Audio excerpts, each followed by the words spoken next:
read 19 books in October, and here are my thoughts on all of them.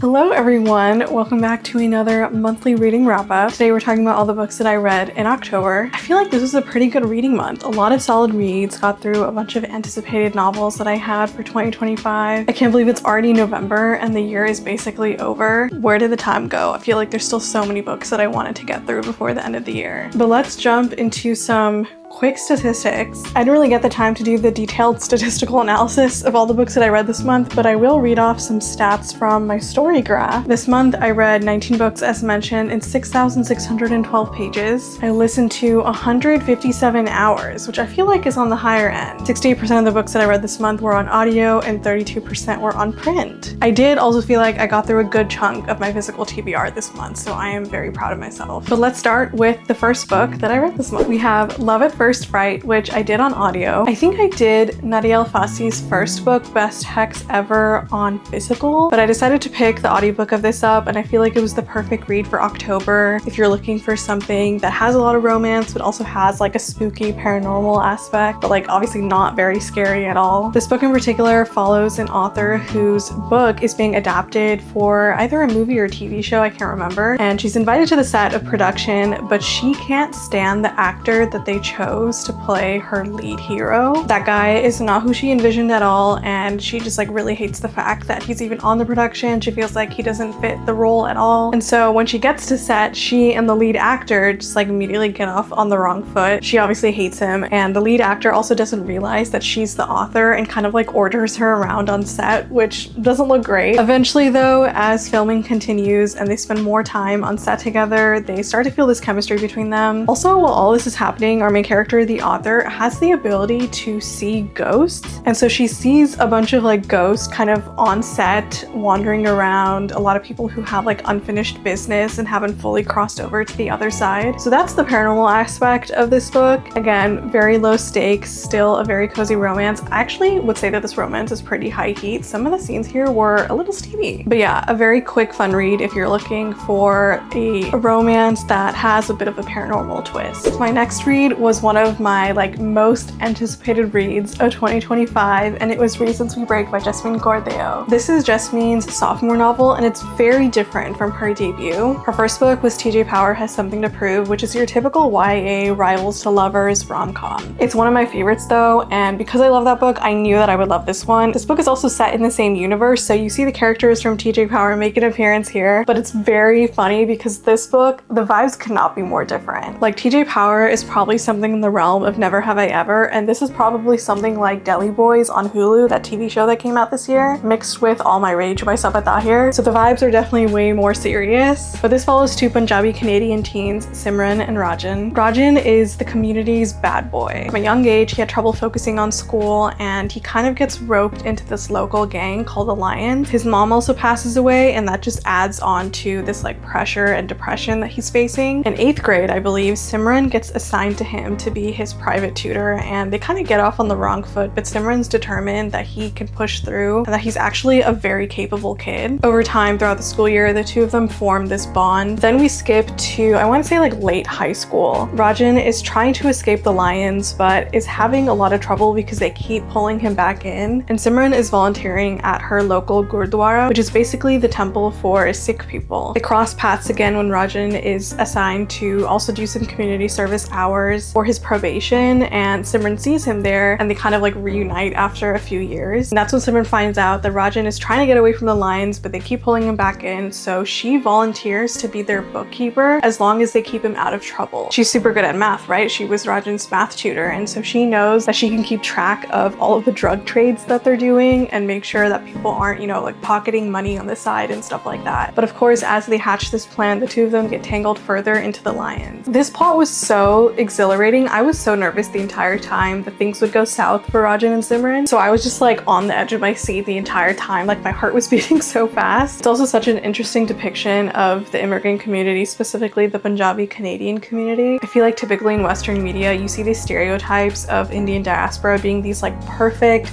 model immigrants. They're perfect students, perfect workers. They never get in trouble with the police. Like, they just do their job and they stay out of everyone's business. But the characters in here are all so complex. They all have super interesting relationships with each other, not just Simran and Rajan, but also Simran with her mom, Rajan with his mom, Rajan with his siblings, Simran with her friends, Rajan with his social workers, Simran with her mentors. I just like love the way that the entire community was depicted here. It was just really refreshing to read. And of course, the romance is insane too. If you've read Jasmine's other book, TJ Powers Something to Prove, you know that the love interest always makes these really unhinged comments about how much he is obsessed with the FMC, and trust me, the same is in this book. Another audiobook that I listened to this month was Grey Flowers. This is kind of like a dark royal core YA fantasy. It has the ghostly vibes of Hamlet, and then also the vicious court politics of the Boleyn family, or something like Rain from the CW. It follows our main character, who's this princess named Madalena, and she has this twin sister named Inessa. Madalena is considered the weaker twin of the two, and she finds peace in her garden tending to these flowers called grave flowers. They're these magical flowers that are used for torture and torment. And then Inessa, on the other hand, was betrothed to the heir of this wealthy neighboring kingdom, Prince Eric, so that she could kill him and solidify this profitable pact with his treasonous uncle. However, one day someone murders Inessa, and Madalena is forced to take her place as Eric's bride-to-be and also complete her mission, which is to kill Eric. It's a super interesting premise, but I think I made the mistake of listening to the audiobook and not reading the physical copy because the narrator sounded like this elderly British woman and not like a teenager like Madalena is. I feel like it really made the reading experience worse for me. So if you decide to pick this up, I'd recommend the physical copy. Another audiobook I did, which was a quick little listen, was I'm Gonna Get You Back by Elena Armis. This is a short romantic suspense audio novella. It follows a woman who's a mystery book writer who's invited to this book festival that's kind of out in the middle of nowhere. She arrives at the festival, but then there's this huge snowstorm that passes through and the entire festival gets shut down. They all get snowed in. The hotel doesn't allow the guests to leave for their safety, so she's kind of stranded in this hotel for the weekend. Also at the festival is the FMC's brother's best friend, who she's had a crush on for years, but then kind of lost touch when he announced that he was getting engaged to this other woman. He had also come out to the festival to support her and then decides to stay by her side during the snowstorm. While all of this is happening, the FMC is also getting stalked by one of her top readers. So that's where the suspense part of this novella comes in. Honestly, this was a very fun, quick read. I love the duet narration, and I really love how Elena is able to pack in so much emotion, plot,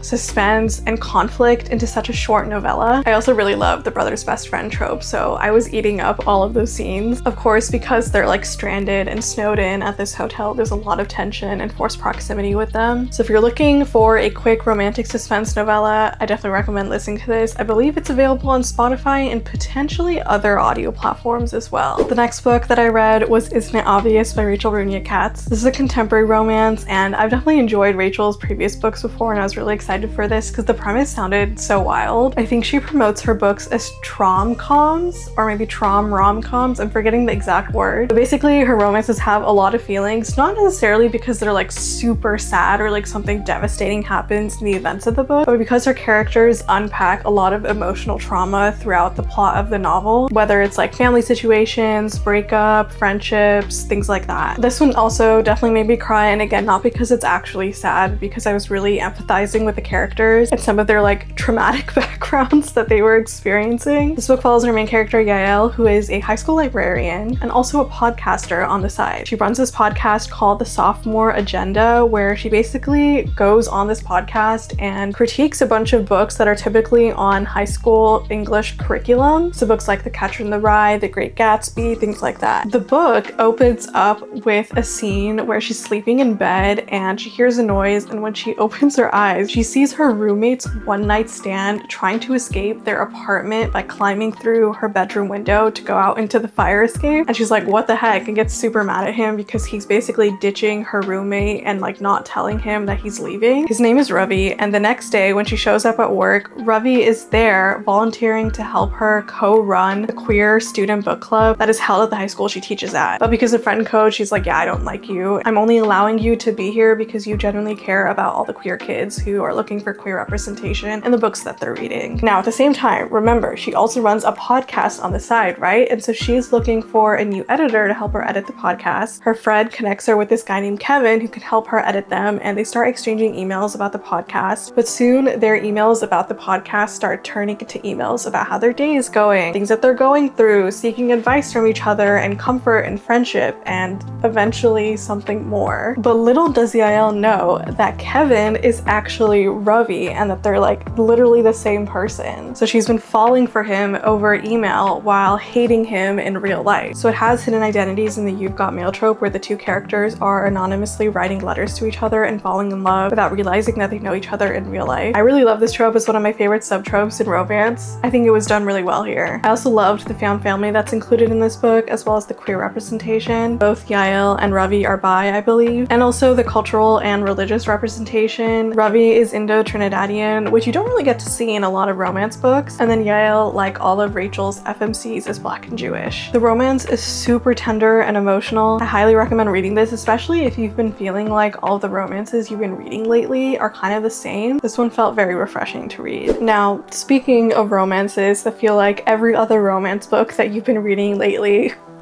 I listened to the audio of Honey and Heat by Aurora Balit. This is a workplace romance that follows a woman named Cynthia, who's kind of known as the ice queen in her community because she's very focused on her career and her job, but she doesn't really have enough time for relationships. She's gunning to be the heir to her father's multi-million construction business, except her father chooses his successor and it ends up being her one-night stand from the night before, which again is so chaotic. His name is Rohit and he has recently immigrated from India and is super excited for the opportunity to provide for his family back home. But he also faces this inner turmoil when he finds out that the daughter of his boss is the woman that he slept with the night before, and also the woman that he thinks could be the love of his life. Cynthia and Rohit go head to head trying to one-up each other in front of Cynthia's dad, but eventually they have to start working together and set aside their differences. I feel like as far as workplace romances go, this is a pretty standard one. I liked Cynthia and Rohit's dynamic. I liked that she was the broody, cold-hearted one and he was the one who's super soft and caring and emotional. But ultimately, I think I enjoyed Sunshine and Spice, which is the author's previous book, more. I feel like that one had more nods to Bengali culture. The characters aren't Bengali in this one, but they are still South Asian, so if you're looking for a Desi workplace romance, definitely pick this up. Also, Sunila Nankani killed it with the audiobook once again. Next, I read Cold Wire by Chloe Gong, which is Chloe's YA dystopian debut. It has this sci-fi cyberpunk theme, and it's set in a world that's divided in half, with upcountry being one area and downcountry being the other. Upcountry is basically like AI world. The entire world is set in a virtual reality, whereas in downcountry, all the people there live in destruction and ruins and rubble. This book features a pretty big cast of characters, and with a completely different world, it was often confusing to kind of figure out how this world works and who all of these characters are and what they mean for the story. We also follow two main characters, so there's two different POVs in the chapters, but for the audiobook, it was just one narrator. So I remember when I was listening to it, I had a hard time figuring out if I was in one character's POV or the other because we didn't have two separate voices. I will say though that the second half of the story was much more interesting than the first. There's a huge plot twist towards the end of the book that completely shocked me. I did not see it coming at all. I was completely thrown off by it. I think you'll be super surprised when you read it too. It's actually very crazy and Chloe's mind is kind of insane. Overall, I think I do enjoy Chloe's YA books better than her adult ones, but I don't know if I was as invested in this book to continue on with the series. I believe it's a trilogy. The next audiobook I listened to was The Princess and the PI by Nikki Payne. This is a true crime /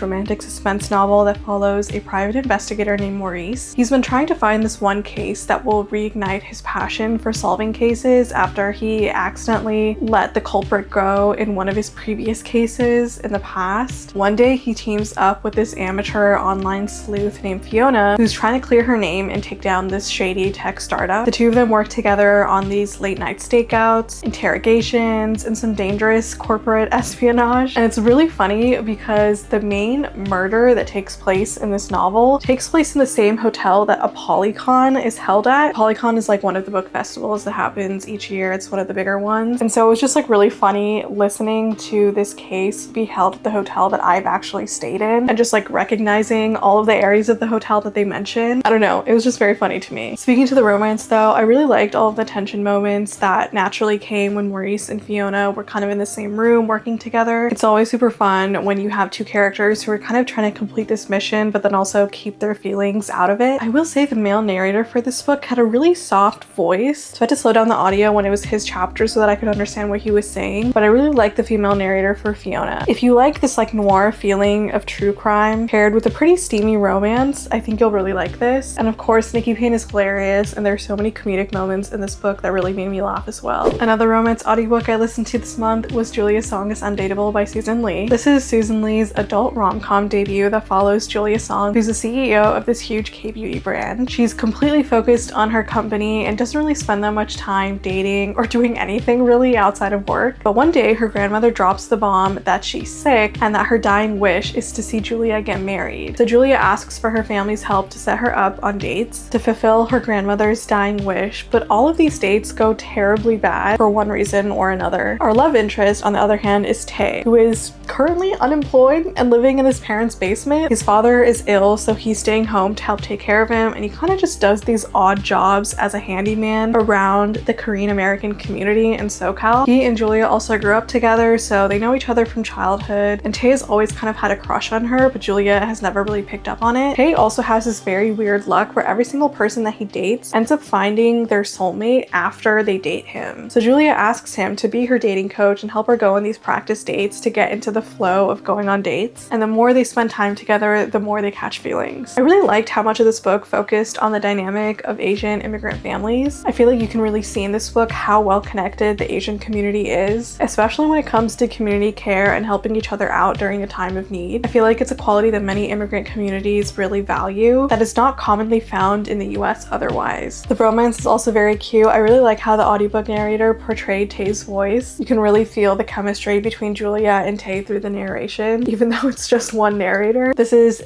definitely a strong adult debut romance from Susan. I cannot wait to read more adult romances if she decides to write them. Another romance I picked up this month was Revolve by Balcabra. This is the third book in her hockey romance series. I'm actually forgetting the name. Just know that they're all like some sort of hockey / sports romance. I've been enjoying the books in this series so far. I feel like they're your typical standard hockey romances. This one especially is like figure skater x hockey player, so it feels like your very typical formula from all those ice skating movies like Cutting Edge and stuff. This book in particular features a lot of mental health representation. Our main character Sierra is recovering from the trauma of her accident, and she deals a lot with panic attacks and things like that. I like the way it was handled in this book, and it was a very public injury, so she has a lot of trauma from it, and I really like the way that it was handled here. There's also some family situation happening with the love interest, and ultimately I feel like all of these emotional weights really added to the romance. I'm definitely looking forward to the next book. I believe it's like a coach's daughter romance, which is always very fun. I feel like you can't go wrong with this series if you're looking for a good hockey romance. The next audiobook that I listened to was Red City by Marie Lu. This is Marie's adult fantasy debut, and I really loved Marie's books from a young age. I was obsessed with Legend when I was in middle school. I feel like she is the queen of dystopian books. This book is marketed as The Godfather Meets the Magicians. It's a dark fantasy that takes place in this alternate Los Angeles where alchemy is the main magic that people practice, but it's also kind of a hidden magic practice. It's this exclusive power that only the wealthy can practice because they take this drug called sand that they ingest, and that like enhances their alchemy power. In this book, we follow two characters, Sam and Ari. They both grew up with each other and they're good friends when they're in school, but as they get older, they both kind of get recruited by rival crime organizations in the area, Grand Central and the Lumens. Both of these organizations are known for using alchemy to carry out whatever nefarious plans that they have to gain power in the city. In my previous video, I talked about how I can't trust white authors anymore to write dystopian books, and while this isn't explicitly a dystopian book, I feel like it kind of fits in the same realm because it's set in this like alternate world, and this book in particular really proved that argument for me again. In Red City, it really focuses on how these powerful organizations prey on immigrants and people of color who come from these low-income backgrounds. Like, this book is honestly very sad when I think about it because it's such a common thing that happens to immigrants in our world today. I feel like every immigrant will really relate to the experiences that Sam and Ari go through. There were like a few particular scenes that really broke my heart reading this. I don't really know how Sam and Ari are going to recover from the events of this book to book 2. I also think that Marie Lu did a fantastic job of depicting the relationship that second-gen immigrants have with their first-gen immigrant parents. And this is why I said that white authors will never never be able to accurately capture this feeling of trying to make it in this dystopian society when every single system in this world is set up and built against you. I love this book. The audiobook is also great. I highly recommend listening to the audiobook if you decide to pick this up. The next book that I read was Never Ever After by Sue Lynn Tan, another anticipated read for me in 2025. Sue Lynn Tan is like one of my auto-buy authors at this point. I've loved her stories ever since I read Daughter of the Moon Goddess, I think in 2021, which is so long ago now that I think about it. Every single one of her books hit for me. Like, they're all absolute bangers. I probably rated every single one of them 5 stars. I'm not even joking. She was really meant to write fairy tale books in this life. She's so good at just writing the most whimsical, magical plots and then also having the most delicious romances in between them. This book in particular is the first book in a new YA romantasy series. It's a Cinderella reimagining following this skilled thief who acquires this enchanted ring that's supposed to help her seal her future and escape poverty, but her ring is stolen by her stepaunt, so she ventures to the king's palace to retrieve it back. There at the king's castle, she becomes tangled in this power play between the 3 kingdoms that surround the one that she lives in. She lives in the Iron Mountains, and the 2 neighboring kingdoms are Mist Island and Thorn Valley, and her only ally is this cunning advisor from Thorn Valley who promises that he can help her. But the prince of the Iron Mountains is also promising that he can help her and get her ring back as long as she accepts this deal to be one of his consorts. This book is so magical, and I loved the setup between these 3 rival kingdoms and the politics between them. I feel like seeing the main character navigate all these court politics, all while just trying to get her ring back and live happily ever after on her own, made me root for her so much. As always, the romance in this was so swoony. I got flashbacks to the buzz that I felt reading about the love triangle that's in Daughter of the Moon Goddess and Heart of the Sun Warrior between Wenji and Li Wei. It's kind of a similar dynamic here, and I know who I'm personally rooting for, so I'm excited to see if my ship sets sail in book 2. I think if you're a fan of any of Sue Lynn Tan's previous works, you will definitely enjoy Never Ever After. Also, the first print run of this standard US edition is so stunning. Like, look at that.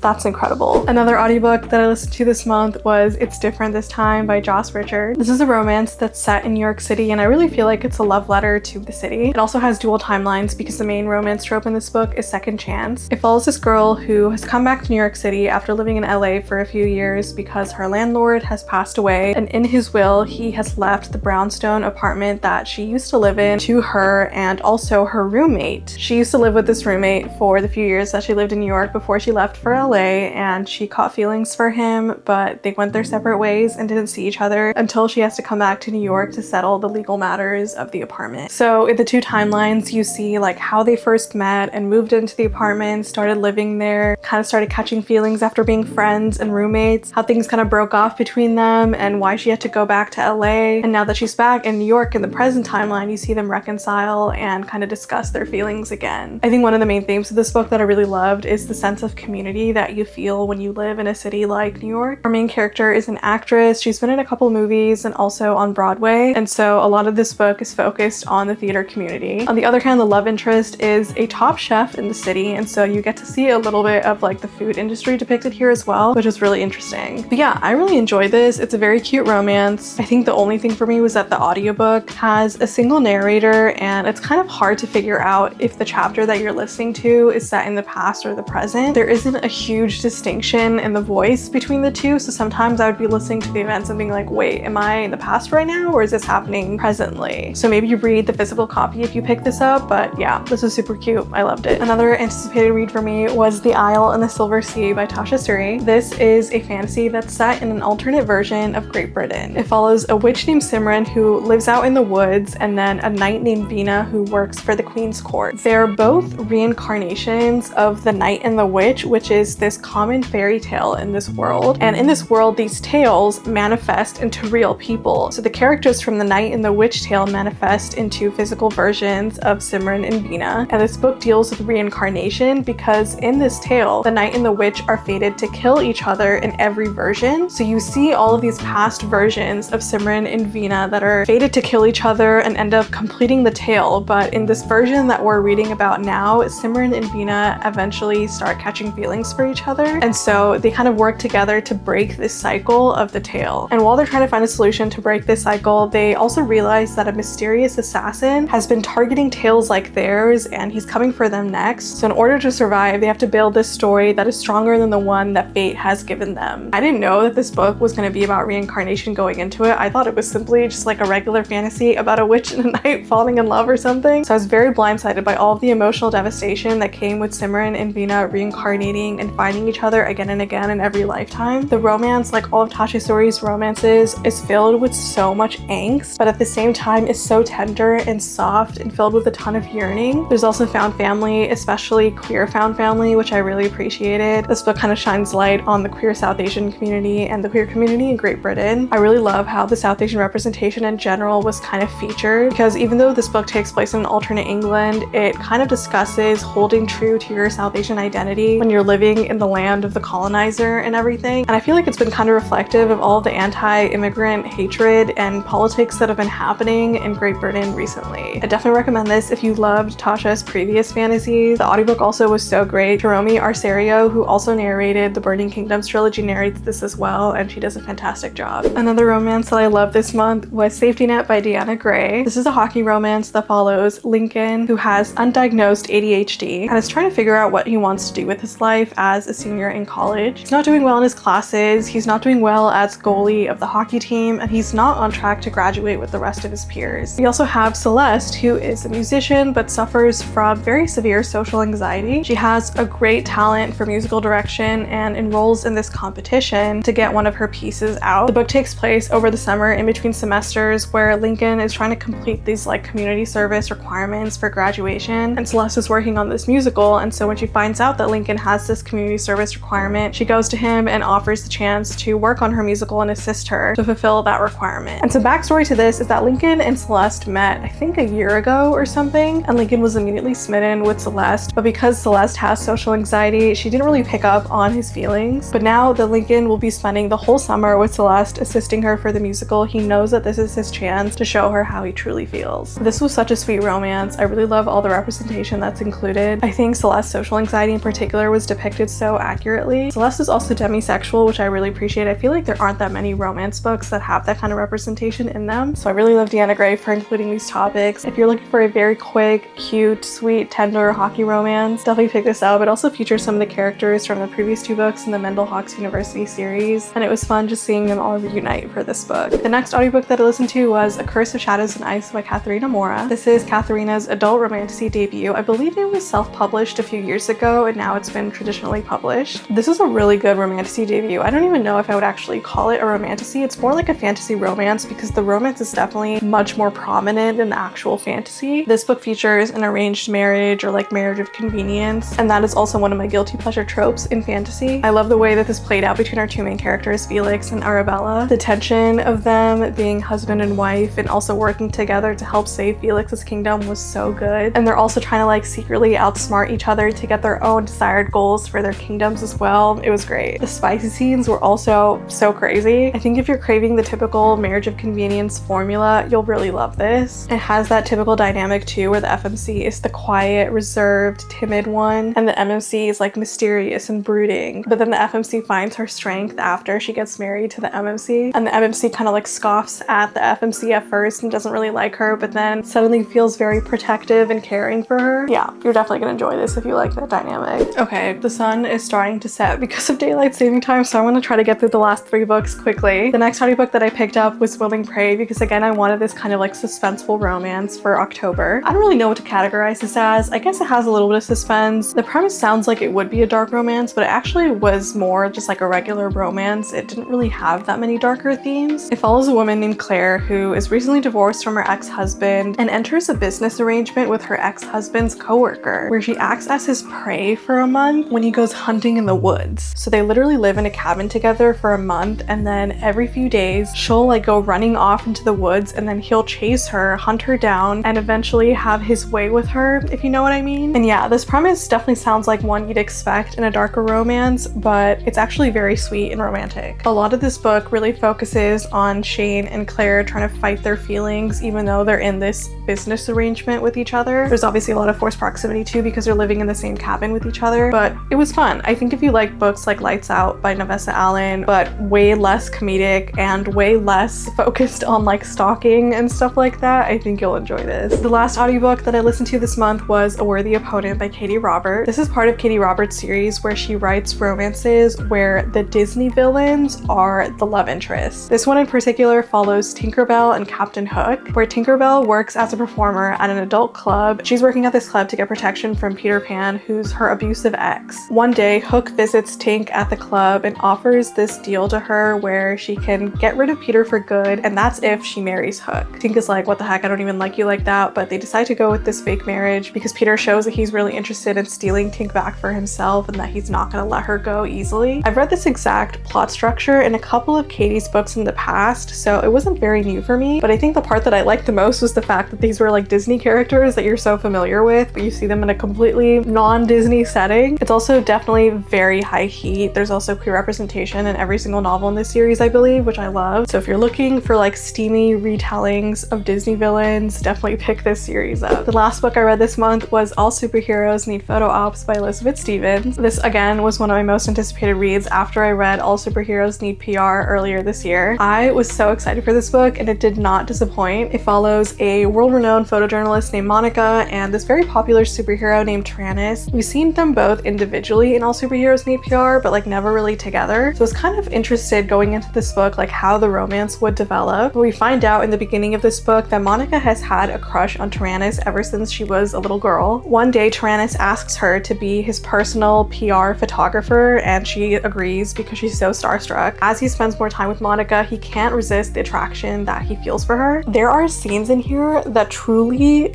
had me so shocked. Like my jaw was on the floor. I was reading this publicly on a train and I had to like make sure that people weren't looking over my shoulder to see the words on my pages because it was truly like just that insane. It is so much spicier than book one. I got the chance to talk to Elizabeth Stevens at StimuLit earlier this month and she was telling me that in book one she was kind of like trying to be demure with Amazon, her publisher, when writing the book. So when you read that book, it definitely feels like a sweeter romance. But in this book, she just like let herself be like full Elizabeth Stevens the entire time and I love that so much for her. And don't worry, this one also is a monster romance as well. I really hope that Amazon picks up more books in this series. I've just been having such a blast with them. Those are all the books that I read in October. Again, so many great reads, so many anticipated reads that I got through this month. Very proud of my progress. Let me know what you read in October, what you enjoyed, what you didn't enjoy, if any of the books that I read this month were ones that you also read, and I will see you in the next video for my November wrap up. Bye!